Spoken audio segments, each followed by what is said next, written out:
Welcome to Ministries That Podcast, where I talk to successful ministry leaders about how they're using podcasting to amplify their mission and grow their ministry so you can too. I'm Tim Hull, your host and owner of Sonomorphic, a podcast production company that specializes in podcasting for ministries. My guest today is Blake Guichet. She's a writer and founder of Crappy Christian Co., which aims to teach women how to use their God-given gifts for the kingdom. She's also the host of the popular podcast Confessions of a Crappy Christian, a weekly show that specializes in conversations with guests about their passions, their struggles, and all the things they aren't quite sure they can talk about. In today's episode, Blake and I are going to talk about why she started a podcast with Crappy Christian in the title, the process of creating her artfully designed podcast cover art, and why she dedicates time on Tuesdays to be a guest on other podcasts. So let's get to it. Here's my conversation with Blake Guichet. Well, Blake, thank you so much for joining me on the podcast today. I'm so excited to be here. Yeah, so I first came across your podcast when I was scrolling the good old Apple Podcast charts in the religion and spirituality category there. And I think it was the cover art that stood out and the design on that. And I want to talk about that in a minute. But I was then doing some research to prepare for this episode and went way back to the beginning, back to the teaser episode and listened to that as you explained what this podcast is about and why you put crappy in the name. And so I'd love to start there. Give us an overview of why you wanted to start a podcast back in 2018 and then how you came to the title Confessions of a Crappy Christian Podcast. Yeah, so rewinding to 2018 puts me in a completely different timeline, right? Like my life looks so different then than it is now. And I was a stay-at-home mom. I did like some side graphic design work, but it was just me and two little babies and a husband that worked 70 to 80-hour weeks and not a lot of community in the area. I'm not from here, so my parents didn't live here and trying to get involved in a church. And I was just lonely, honestly. And not only lonely, but really struggling with my mental health and my purpose and also just what I believed about God and about Christianity. I grew up in the church and that is such a gift. I'm so thankful for that. But it also comes with some things that get layered onto who Jesus is that sometimes are not accurate. And so I was just in the midst. I was in the trenches. And the podcasting landscape in 2018 was vastly different than it is now, especially for women. Largely the female, Christian podcasts were very fluffy. They were very surface level. It was very pink and flowers. And that's just not me. That's never been me. And so I started praying about it the summer of 2018 and kind of kept getting a red light. And I've learned my lessons the hard way of doing things without God's green light. And so I was like, all right, I kind of have this desire to do this. I'm going to keep asking until you say yes. And then October, he told me yes by honestly dropping the title in my lap. I love alliteration. People ask that all the time where it came from. The actual title itself, it was God. Like God just dropped that in my lap. But the heart of it was born out of this desire to live out the verses that talk about God's power being made perfect in our weakness. And so we boast in that. And I just wanted to have a space where myself and someone else could show up. And if you listen to the teaser, I think I said this in the teaser where I wanted it to be people who had walked through the fire and came back with buckets of water for people who were still in it. I needed that, but I also knew that there were buckets of water that I had to offer to people who were in what I had walked through. And so that was kind of where it was born from, and just this desire for real, raw authenticity and vulnerability that glorified God by just being real about where we were. And people were really drawn to that. And so yeah, that was 2018, and it's been a ride ever since. Yeah, I bet. So as I mentioned in the intro there, your cover art stood out to me, and you just mentioned that you have a background in design.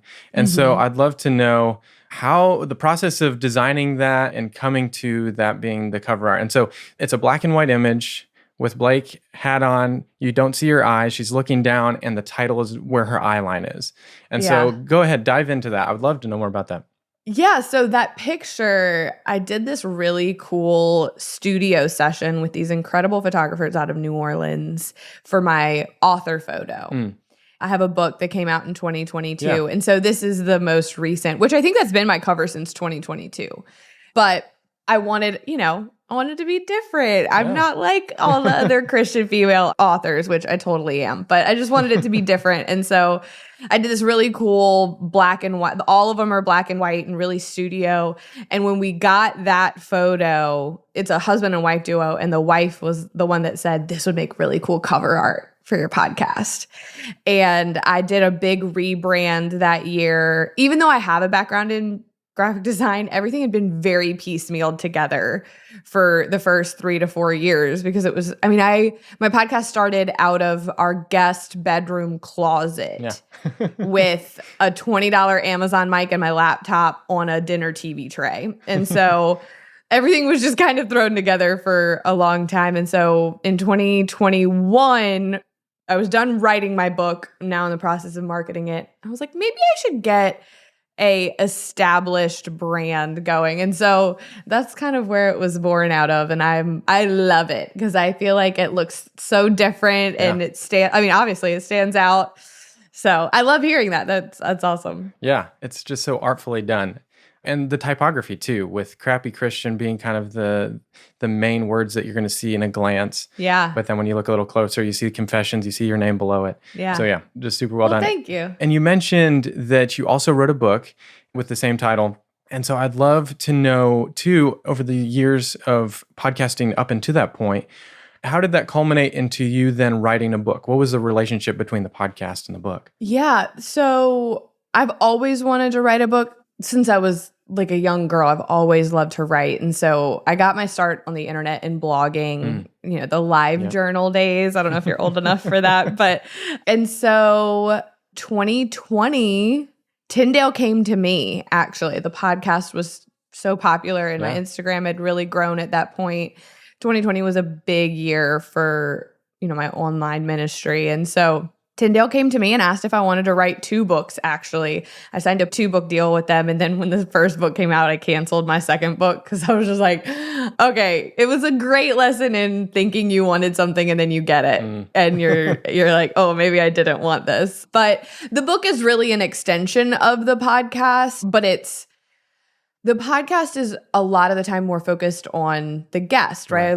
I love the opportunity to share my platform and tell other people's stories. And so the book felt like an opportunity to tell my stories. And so it walks through everything from kind of like what I was talking earlier of what I've undone about my beliefs about God growing up in church in a little bit of a legalistic environment, friendships and relationships and what I believe about myself. And so it's more my stories so that if someone was really enjoying the podcast, and that was feedback that we got fairly often on the podcast was like, I love this, but I'd like to hear more of Blake's stories, which it's easy to kind of hide behind other people's stories. And so that was a whole different animal bleeding out on the page and telling all of my really vulnerable stories. But people seem to really see themselves in it and relate to it a lot. So that's where it came from. That's great. Well, another thing that you had mentioned too as you were getting started is you got started in a closet with the $20 mic off of Amazon. And now several years later, I think you've had multiple mics in between. So I'd love to hear at what point, you got started and then I think I saw you had a Blue Yeti microphone and then you now have the Shure MV7, which so many podcasters are using, a great mic.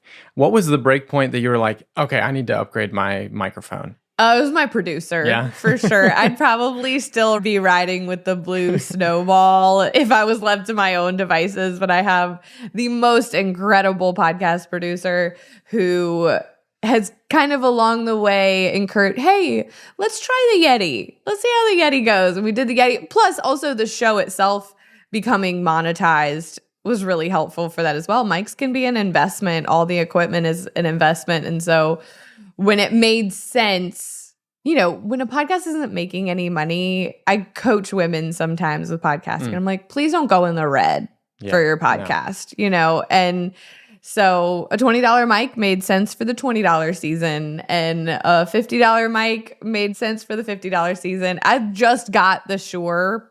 I mean, maybe, I don't think it's even been a year. Okay. I don't even think I've had it a year. And I know this is cheesy, but I've always been a really big believer that if the content is quality, you can sacrifice on the mic quality a little bit. Yeah, if you don't have good content, it doesn't matter what it sounds like. Exactly. But then, I will say that production is a huge part of that, right? That you can have a great mic and something happen and it still sounds terrible. And so there are some people that I listen to their podcast and I'm like, can I send you a better mic so the quality of this is more listenable? But, it's not that big of a deal. Yeah. Yeah, as a podcast producer as well, that's something I coach people in, is that we at least need to have a good base level so that, sure, you can get a better mic down the road, but let's at least start in a good spot so that you at least come across as professional. Sure, it's the beginning. It's not going to be great, but at least you're going to start at a good spot. And you mentioned that you have a producer that you work with as well. Have you worked with a producer the whole time, and has that changed over time? Yes, it has. I've been very fortunate to have never had to edit and produce an episode myself because it would have been trash. It's just not my gifting. When I first started, I was actually really good friends with a girl who to this day is still a podcast producer. And so we worked together for a while. And then I joined a network for a very short stint and worked with their producer. And that network was just not really a very good fit for me. And so before I left the network, David and I got connected via Instagram, if I remember correctly. He and I have been working together since 21. Okay. Yeah. I'm pretty sure his wife reached out on Instagram and was like, hey, my husband does this. He'd be great. And he's, the diamond of my team now and one of my favorite people on the planet. But yeah, you would know if I had produced an episode of Confessions of a Crybaby Christian because it would be terrible. Did you ever think about editing it at the beginning, or were you like, I like the idea of having a podcast, but I'll record the thing. Somebody else has got to do it. No. Yeah. Being friends with my producer in the beginning, she really pushed me to do the podcast by kind of being like, I'll produce it. Yeah. Okay. I'll produce That's it. great. You make the content. And so that was kind of a hard no for me. Like I said, not my gifting. Nice. Yeah, that totally makes sense. There's so many people that have great podcast ideas, and they just need the catalyst of somebody saying, hey, I'll make it all work for you. Just do the thing. So it's great to have people come alongside you that are rooting you on that way. So I'd love to chat about, you talked about monetizing and growing over time. What have you found to be the best way to grow your podcast? Two things. One is really focusing on quality and giving people conversations that they want to hear and making it feel like a conversation. I think the most fantastic feedback I get on podcast episodes is when people say, I just felt like I was listening to two friends having coffee talking about something that they're both passionate about. And 2023 was kind of a low year for the show. Actually, I had so much going on. My husband left his full-time job in 22. I just had all these other areas of my business, coaching and courses and Instagram, that was really getting a lot more of my focus. And so the podcast really kind of fell on the back burner. The quality, I think, showed in that, where I was largely just accepting pitches for people who had books coming out. And I mean, that's fine. Like, you can run a podcast that way, but we really majorly pivoted. We started in the fall to really be intentional and started pivoting for January into where this year, almost every single conversation has been someone that I sought out to talk about something that I wanted to talk about. And that just really reflects in the conversation, and then therefore reflects in the downloads. The correlation there is super clear. And I think part of that is also cross-platform marketing becomes way easier when you are passionate about the conversation. It can be difficult. Like, there were a lot of episodes actually last year that I just never even got on my Instagram and talked about because I was like, it was all right. Like, oh, it was all right. You know what I mean? And that's no shade towards the guest. It was me, and that I just had too many irons in the fire. And so podcasting takes a lot of intentionality. It takes prep. I mean, I know you know all of this. I try to, like, if the person has a book out, I try to read it. If they have a podcast, I try to listen to a bunch of episodes, I try to consume as much of their content as I can to familiarize myself with them. And I think that reflects, and that's how you're going to grow, because I think they all, like I said, they all kind of end up connected, where when you're passionate about it, when you really believe in the content, it's so much easier to promote on your Instagram or your, Twitter or wherever you're cross promoting it. And that's really leveraging other audiences is how you get people to your podcast. Yeah. I mean, speak to this too, the booking side of things. When people are reaching out to you, and it's super easy to say yes because they want to be on your show. But when it's somebody that you want to have on and maybe you don't have a closer connection to them, speak to that too, of like the intentionality and the work that you put in to then get that better result. To have them on your show? Yeah.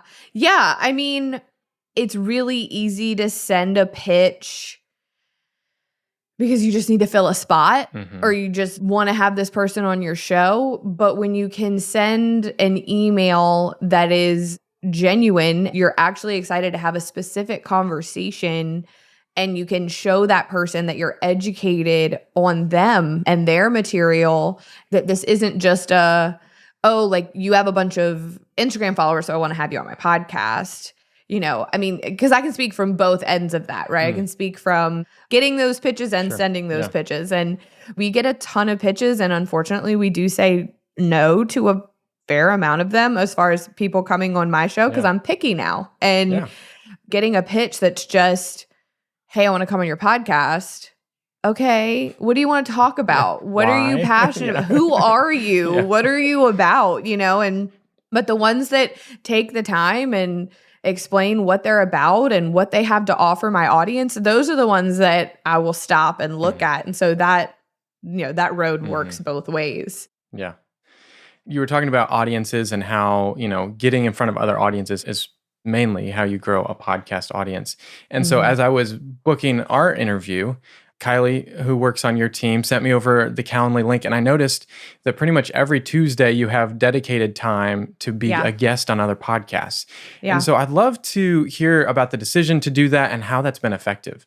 Yeah, it was a really big deal for me when I started. It's kind of cheesy, but it works. I made this document when I first started out. And I think now, I say that it's cheesy. I think retrospectively, I just really believed in what I was doing. And the header for it was, if I blow up. And it was this set of rules of things that I wanted to stay true to if this became a thing.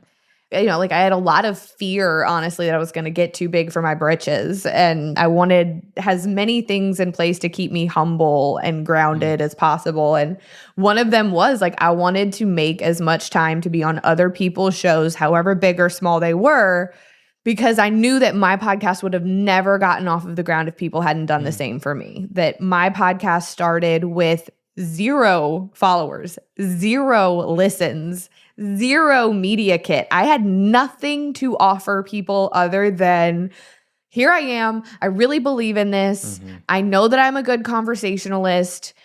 Would you come on my show? And there were people that I thought were going to be a shoo-in that said no because I didn't have the metrics. And that freaking hurts. And it honestly sucks. And so that was a big one for me, was I want to be able to have dedicated time to be on other people's shows, because if you can only book people to come on your show when you have the metrics to back it up, there's so many incredible podcasts we wouldn't have today if people didn't take the time. And so that was a big deal for me. So I try to say yes as often as I can. There are some, I will say no, because my Instagram, both my Instagram and my podcast, I talk about some controversial topics. And there are people who, you can read the email and be like, they just want to have me on to debate and berate. And I'm just not down for that. But otherwise, if you're just down to have a conversation, I'm down to come on. Yeah. That's a great perspective to have, because that's so true, that everybody getting started frequently, most people are starting with nothing. And so the only way to start growing it is to get awareness. And so you try and post stuff on social, but your social audience is only so big. And then, so that's so generous of you to be able to continue to do that. And being on my podcast, I honestly don't have a huge audience. I'm super thankful to get to hear your story and share that with my audience. So I really appreciate that.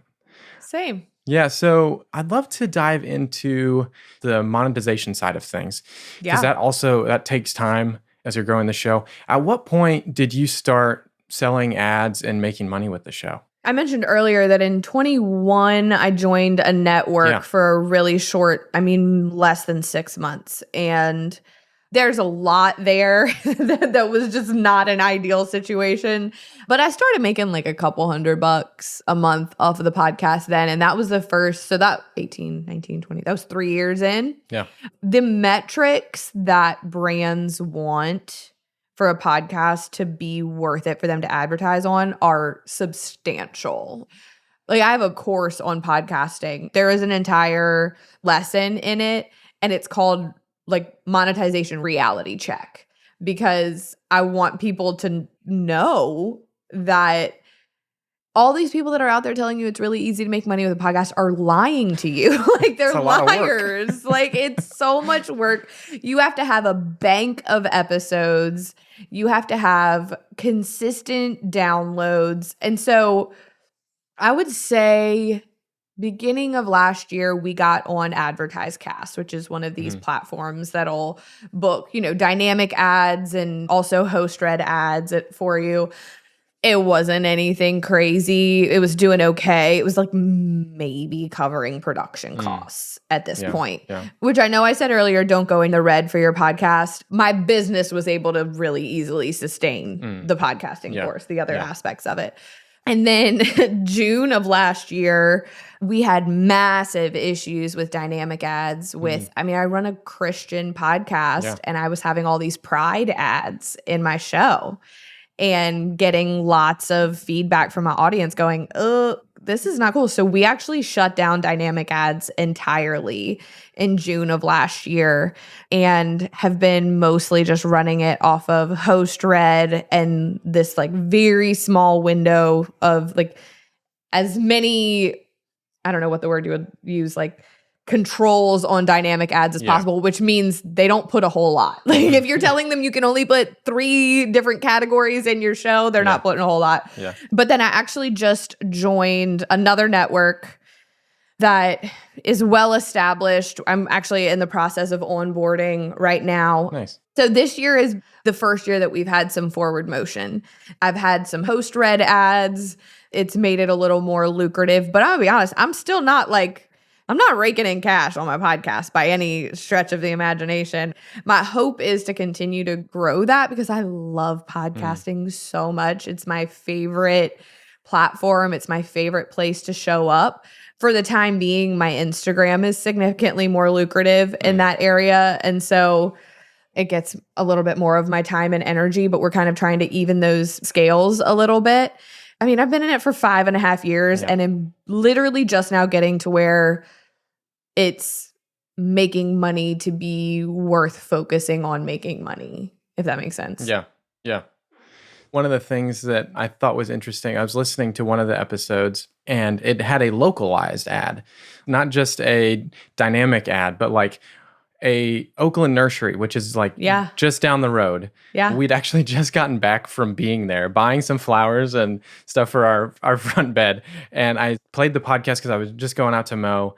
And I was like, we were just there. This is a local, like geo-targeting ads is basically a way that you can have podcast ads be local to where the person is listening, right? Yeah. Is that through AdvertiseCast or are you no longer working with them and it's somebody else? I would love to know, like, how are you doing localized geo-targeted ads? Okay, so I can only give you so much information on that because David runs all of that, which is another just massive, massive gift is I get a document that says, hey, read this, and I read the ad, and that's about the extent of my involvement in the advertising end of the podcast. But I do know it was actually funny that we just started geo-targeting ads this year, and my dad got one for the hospital that he used to work at, and he was like, what? How did that happen? And I was explaining geo-targeting ads to him. I love that. Personally, I would rather people get ads for things that are nearby them than like Coca-Cola, or, these massive, more out-of-touch brands. I love working with like smaller businesses, but those aren't ads where it's like I worked with Oakland Nursery. Right. Oakland Nursery worked with Advertise Cast, and Advertise Cast put that ad out. But yeah, I think it's cool. I love that. That's a part of it as well. That's been the draw for radio for so long, of like your local radio station puts on the local ads for the people that you should be wanting to call for your plumbing needs or for your landscaping or whatever.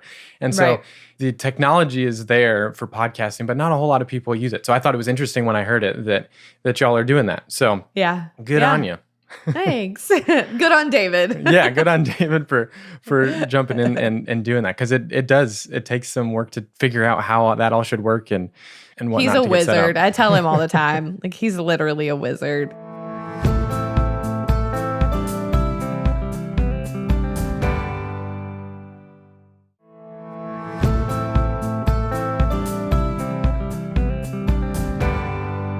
Next thing I wanted to talk about is more of a nuanced thing with podcasting, and that's episode numbers in your titles. And so for the longest time, people would put episode numbers in their titles. And I know you did the same. About late last year, you dropped the episode numbers. And I'd love to know from your perspective why you decided to do that and how that's been beneficial for the audience. We exclusively did that because there was information coming out from Apple Podcasts that was better for, it's not SEO, but SEO. You know what I mean? Yeah. Whatever the podcasting equivalent to that is, metadata or whatever. Again, I feel like David probably should have done this interview but he does a really good job of keeping a beat on what, and we both do. That's, to be fair to myself, we both keep up with trends and what's doing well and what Apple is putting out and Spotify and stuff like that. And that was just one of the things that they came out and said. I'm gonna be honest, I don't love it. I like having episode numbers. Yeah. I like being able to say, hey, it's episode and pointing people to it. But I think it's important to listen to the feedback that you're getting from these platforms that we're beholden to, whether that's Apple or Spotify or Instagram or whatever. And so when they came out and said that, we just decided to make the pivot. And I don't know if it's correlation. The podcast is doing, our downloads are better. I know some of that is the quality of the content that's being put out. And the nice thing is I can remember the name of pretty much every interview I've ever done. And so I can send people, if people have questions, I can say the name of the person and they can just search that, which is helpful as well. But yeah, at first I was really resistant to making that pivot, actually. David had come to me and said, I think we should try this. And I was like, no, I don't want to do that. That's dumb. We need to have interview episode numbers. And then I gave into it. I think it works. Yeah. I didn't realize that Apple used to tell you that you should have the episode numbers in, because now they say the exact opposite. Don't put them in. It's in the metadata. It's there. Right. You don't need to do that anymore. And also it's interesting too how it depends on how you listen to podcasts. The different apps show that differently. But like I use Pocket Casts and it has the episode number in there from the metadata. Right. But not all podcast platforms decide to use that for whatever reason. So it's like, it was technically redundant, but also you couldn't see it on most of the major platforms. Right. So it's like when I worked on the Entree Leadership podcast at Ramsey Solutions, we had episode numbers for the longest time. We were on Libsyn at the time, and I think we went in and bulk edited and removed all of the numbers or something ridiculous like that. We did not do that. I did not want to do that. I was like, that's excessive. We can stop, but I'm not editing 200 something episodes. No, I'm not doing it. Yeah. And so I can't remember what the turning point was, but it's probably a similar time frame few years ago that it was like, hey, we need to drop these because this is not, people appreciate knowing what the episode title is, but they're more there for the content, and that's what the title is for. And anyway, and Apple was telling us to change that, obviously. So that's interesting. Yeah. We just listen to the people that are controlling everything at this point. Yep. Do what they say is best, and then hopefully it helps the show. Right. Cross your fingers. Yeah. So I'd love to know too, now that you've been doing podcasting for over 5 years, what has been the same as when you started, and what have you seen change over time? I mean, for myself, it's funny. I hung out with some women in media and ministry a couple of weeks ago. They have like a local chapter that meets, and a lot of them are just getting started in podcasting. And so they had a lot of questions, which is so fun. I love that. And I was having a conversation with a few of them about, and it's funny, like brings you back to when you started, that I used to write full-blown scripts for my podcast episodes. And to, make sure that I covered everything and that I also had enough content to fill the space. I was talking to them about how that morphs from a script to like an outline.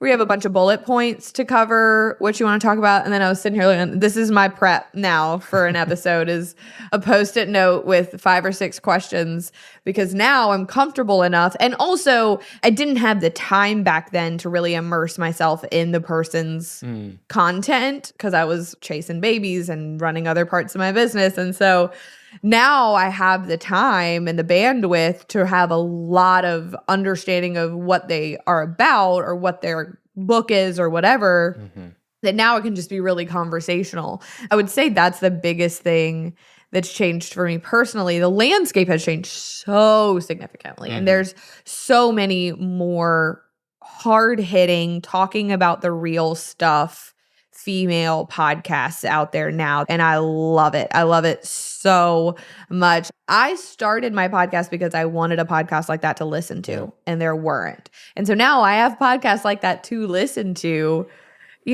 when I have with all my free time, which is none. People are always like, do you listen to podcasts? I'm like, I want to so bad, but I just don't. I'm usually listening to like the Jonas Brothers or whatever my 7 and 9-year-old want to listen to. But yeah, it's changed a lot. I mean, obviously it's significantly more saturated. I tell people all the time, I really don't think it's oversaturated if you're going to show up and tell the truth. If you're going to show up and be honest and be authentic and offer value, it is the furthest thing from saturated, because there's always space for more conversations like that. Yeah, exactly. Yeah, definitely agree there that podcasting is not oversaturated. There's a lot more podcasts than there used to be. Yeah. But there's so much more space that people can step into. That's the great thing about podcasting in that regard. So, 100%. Yeah. What are you excited about for the future of the podcast as you look forward to the rest of this year and years beyond? Yeah, I mean, I'm really loving where we are right now for content, and just, I talked about last year not being the best year of the podcast. And part of that was I was bulk recording because that was what was required of me with everything else that I had. I would take a week, so now, like you saw my calendar where Tuesdays I have open. I do everything on Tuesdays. There's a sitter here with my kids right now. And so I have another interview and I have content to record. And so that's focused on Tuesdays, but it's really like I'm recording for like the next week of the show. Whereas last year I would spend a week and record an ungodly number of podcast episodes. I'm talking like 10. I would do like 10 episodes in a week. And I would be, first of all, a zombie. That's so much talking. And I am actually a little bit of an introvert. So it was just so much talking. And then the episodes would come out and I'd be like, I don't even remember what this was about. Like, and so I am loving how fresh and current the episodes are. We're recording max 3 weeks out. The max we're recording is it's going to come out in 3 weeks. And I love being able to tell my guests, like, this is going to come out in a couple of weeks. We just had this conversation. It's fresh for them. They're more likely to share it. It's fresh for me. I'm more like it's so much easier for me to get on my Instagram and talk about it.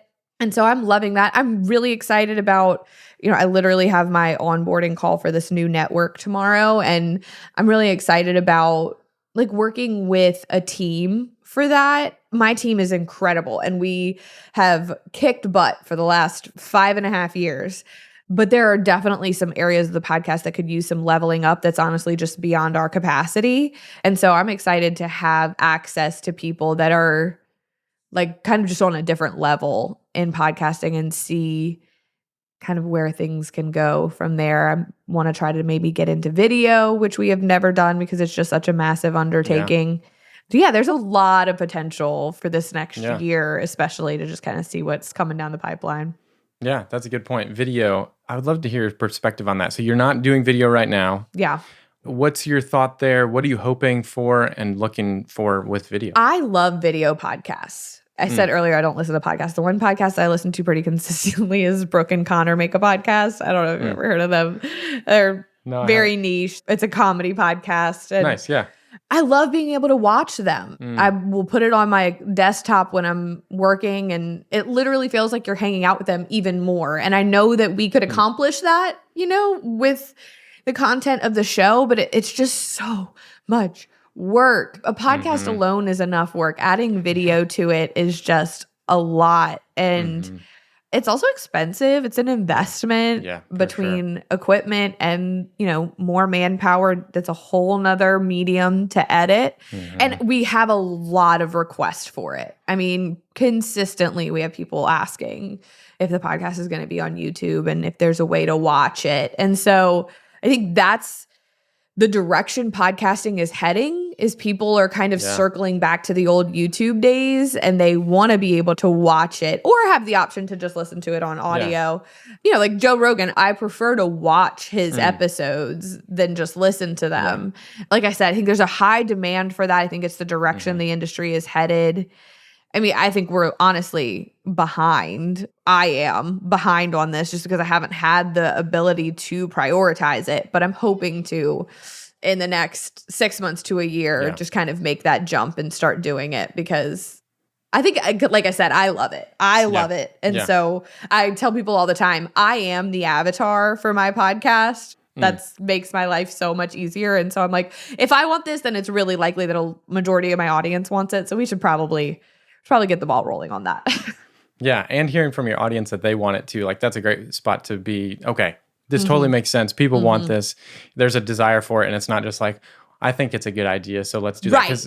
Because I tell people, like you're saying, it takes like 3 times as much work to do a video podcast because you do have to set up all the equipment and you do have then the editing that goes into that, and then you need graphics, and there's other pieces that go into that to make it look like you probably want it to look.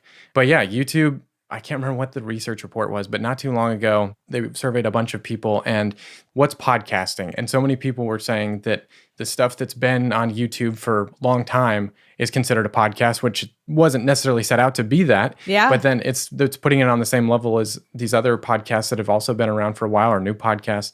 The lines are becoming blurry of what is a podcast. Right.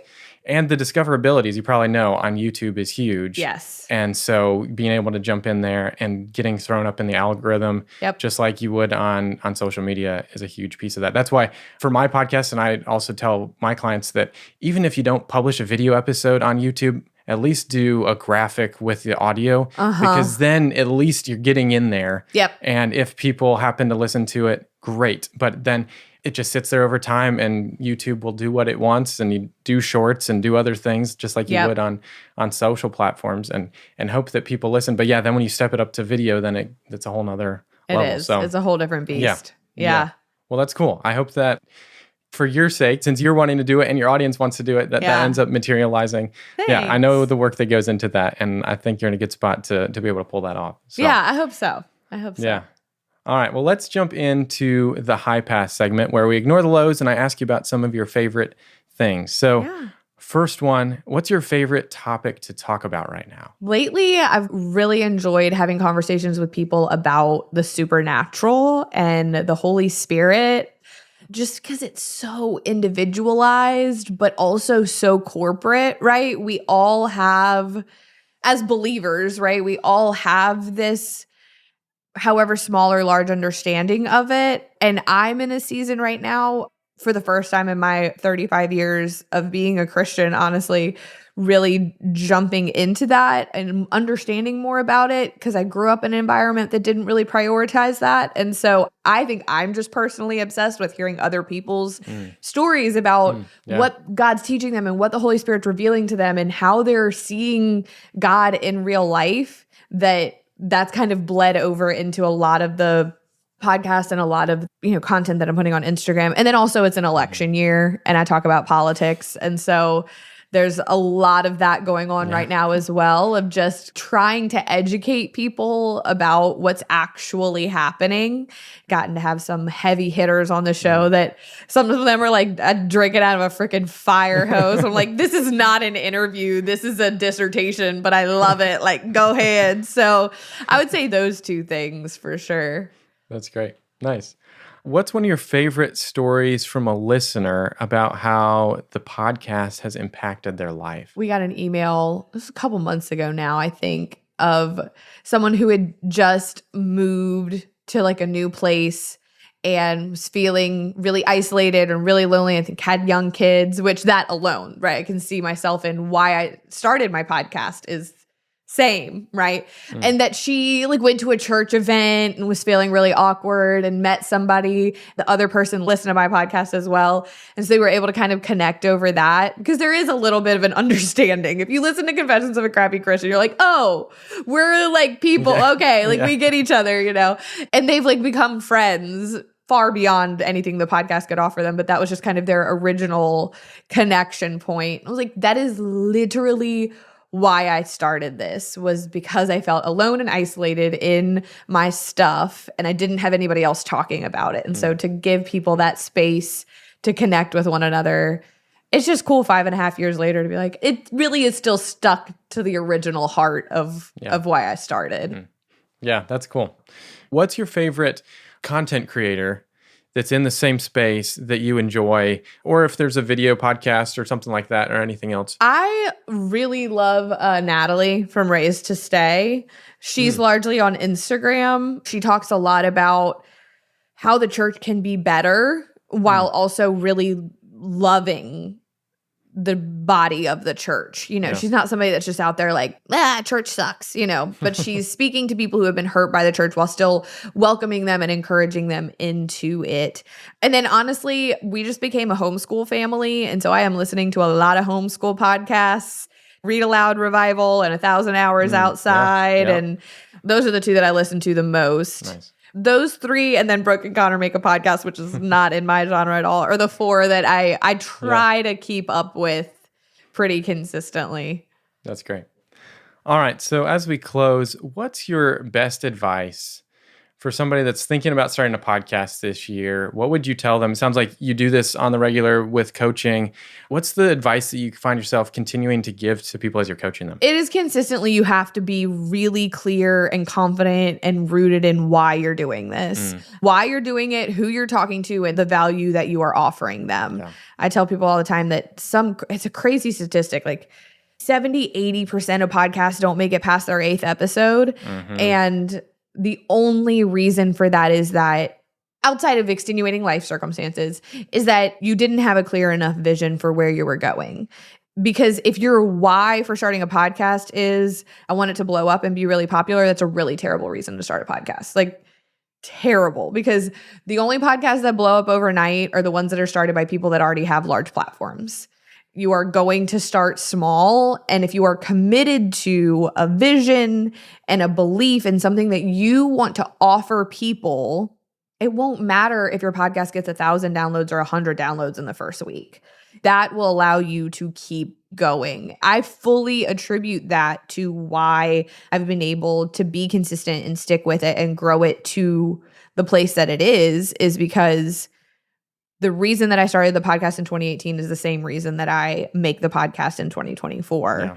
That's not to say that it can't shift and change because my podcast has definitely morphed and grown with me and with my audience. But at the end of the day, the podcast is for people who feel alone in their beliefs and in their life and in the state of things. That is who it is for, whether that is because you are conservative in a largely liberal industry or it's because you are a mother and your mental health sucks or anything in between. And so if I'm talking to somebody at church on a random Sunday that's like, I think I want to start a podcast, that's what I'm going to tell them is, okay, why? And it's funny because sometimes people are like, because I feel like I don't know, that's what everybody's doing. And I'm like, that's a terrible reason. That's not a good reason to start a podcast. Yep. So that takes time sometimes. Yeah. Like, I don't want to say that and say that you can't have a desire to start a podcast and then the why comes out of it. Yeah, because I've seen that happen a lot where it's just this drive to start something. But I tell people all the time, okay, don't start until the why has arrived. Like, because I mean, I wanted to start my podcast in the summer.